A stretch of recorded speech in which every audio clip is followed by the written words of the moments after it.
October 2005 will be remembered in El Salvador for two simultaneous emergencies: the severe flooding caused by tropical storm Stan and the eruption of the Santa Ana volcano, which affected large parts of the country and forced the evacuation of more than 70,000 people to shelters.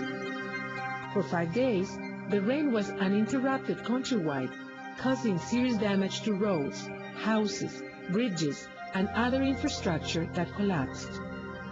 Many mud and wattle houses could not withstand the downpour, and the soil saturated with water caused countless mudslides and falling trees, presenting a major risk everywhere, rural and urban. Residential areas in San Salvador were flooded, and in some, even walls and sidewalks collapsed.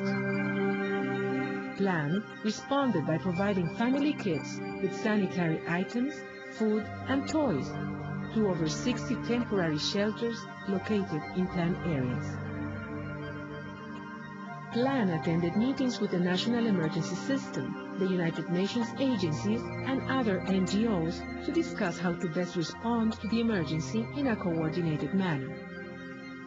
An irony in the midst of the emergency was that on October 7th, a tremor measuring 5.8 on the Richter scale struck when thousands of people were living in temporary shelters. Fortunately, no major damages were reported.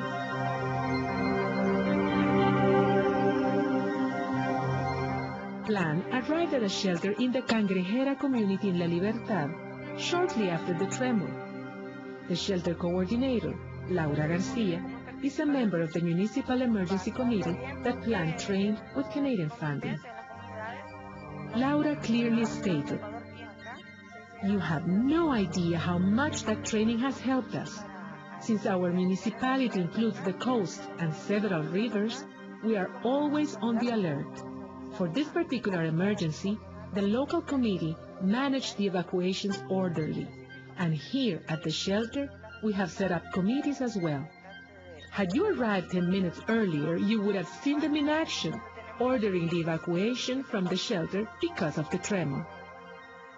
Many PLAN-trained disaster preparedness committees, whose members are youth, were extremely helpful in evacuating victims and documenting vulnerabilities that will be addressed in the post-emergency phase. PLAN visited 2 shelters in the municipality of Santa Tecla, one in the Canton Alvarez community located on the slopes of the San Salvador volcano, and the other one in El Matasano community in the Cordillera del Bálsamo area, a mountain range known for its vulnerability to mudslides. Norma, a 17-year-old, is a member of the emergency committee in Canton Alvarez. She shares her experience. "We got organized immediately when we realized that the floods were inevitable, and in coordination with the community health promoter, we were able to evacuate 21 families living in high-risk areas. The risk maps we had learned to prepare in PLAN trainings were very helpful. We knew exactly where the major risks were, what shortcuts we could take when the main road got blocked, and we knew we could call PLAN, the Santa Tecla City Hall, and the school principal to tell them what was happening, because we knew they would help us. There were 18 children between 10 and 17 years old helping out and organizing the evacuation." In some shelters, PLAN staff organized games with children, applying the lessons learned from the earthquake in 2001. Back then, several PLAN staff were trained on simple ways to provide hands-on psychological support for children. This was a timely occasion to put that knowledge to practice. The sight of toys in the emergency kit made some children very happy when they saw the transparent plastic bag was handed to their parents or guardians. In the San Alfonso community, there is no emergency committee, but the participants of the Food Security Project are organized.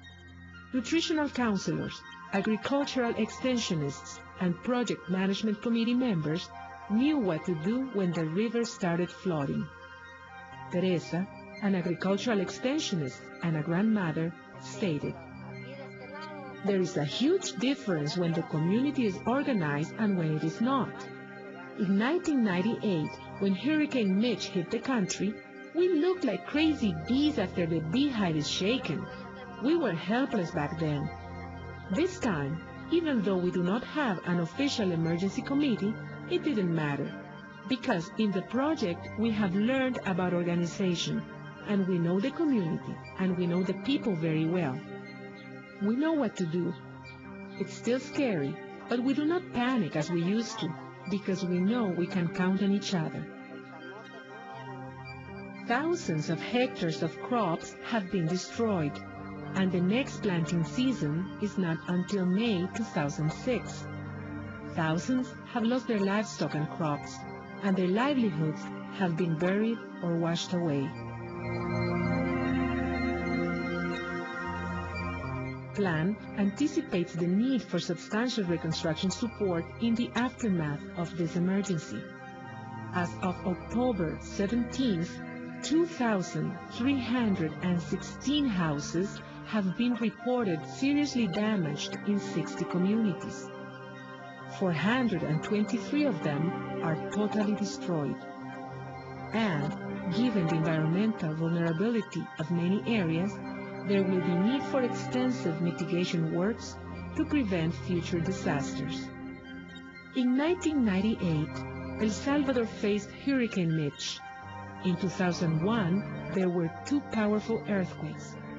In 2005, Salvadorans faced one more time the challenge of reconstruction and a more pressing need to work on disaster preparedness. Still, people's hope is present in Teresa's works. The floods destroyed our crops, but we have more seeds. When the sun shines again, we will go back to the fields to plant them.